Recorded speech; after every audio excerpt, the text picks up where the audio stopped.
नमस्कार साथियों, एक बार फिर आप सभी का हार्दिक स्वागत है इस चैनल पर। साथियों, अभी तक आपको हर किसी के मुंह से हमारे इस युग अर्थात कलयुग के विषय में बुरा और केवल बुरा ही सुनने को मिला होगा। कलयुग के मुकाबले में हर बीते युग की जमकर तारीफ सुनने को मिलती है और हम जिस युग में रहते उस कलयुग को केवल गलत मानसिकता से देखा जाता है।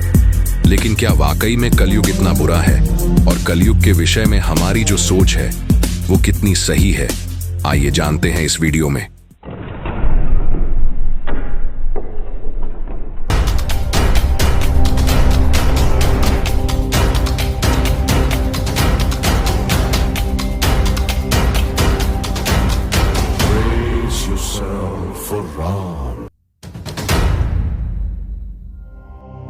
साथियों, समाज में किसी भी बदलाव को लाना इतना आसान नहीं होता और खासकर कि तब जब वो धर्म या आस्था से जुड़ी हो।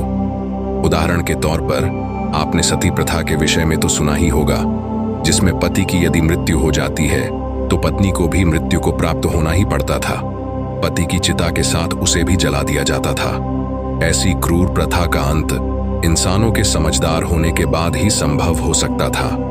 और इस कलयुग में ऐसी ही न जाने सदियों से चली आ रही कितनी ही बेवकूफ़ी भरी गलत प्रथाओं या मान्यताओं का अंत हुआ है। मेरे खुद के गांव और बगल के गांव में मंदिरों में भैंस और बकरियों की बलि दी जाती थी, लेकिन आज की डेट में उस प्रथा का भी अंत हो चुका है। लेकिन आज भी पूरी श्रद्धा से हर साल पूजा पाठ होता है और उतनी ही भीड़ उमड़ती है और गांव वालों पर देवी का आशीष भी पहले जैसे ही बना हुआ है। ठीक इसी तरह से ही कई छोटी बड़ी गलत धारणाओं का अंत इस कलयुग में हुआ है।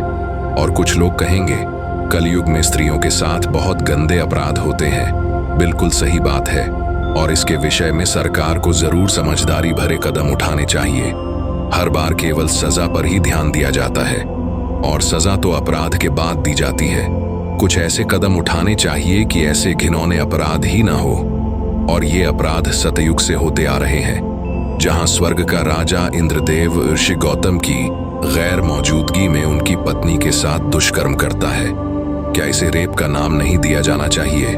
मैं और युगों की बुराई नहीं करना चाहता।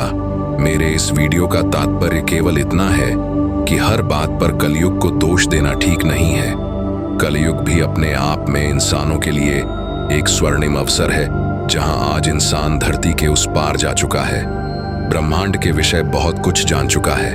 पहले मनुष्य केवल एक छोटे से दायरे में सीमित था और आज हमारे पास पूरा ब्रह्मांड है, जिसको लांघने की तैयारी चल रही है। लेकिन जब तक इंसान केवल अपनी रोजमर्रा की तकलीफों से ही जूझता रहेगा, उसके पास इन सब विषयों में रुचि लेने के लिए समय नहीं बचेगा।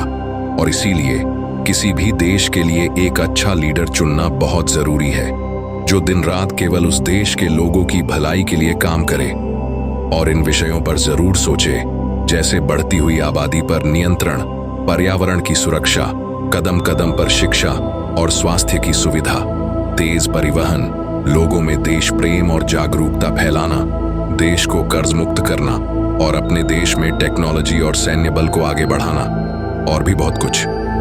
और ऐसा नहीं है कि हमारे देश के नेता काम नहीं करते, वो भी लगे हुए हैं। उन्हें भी चिंता सताती रहती है कि देश का कोई भी कोना छूटना नहीं चाहिए अपने पोस्टर लगाने के लिए।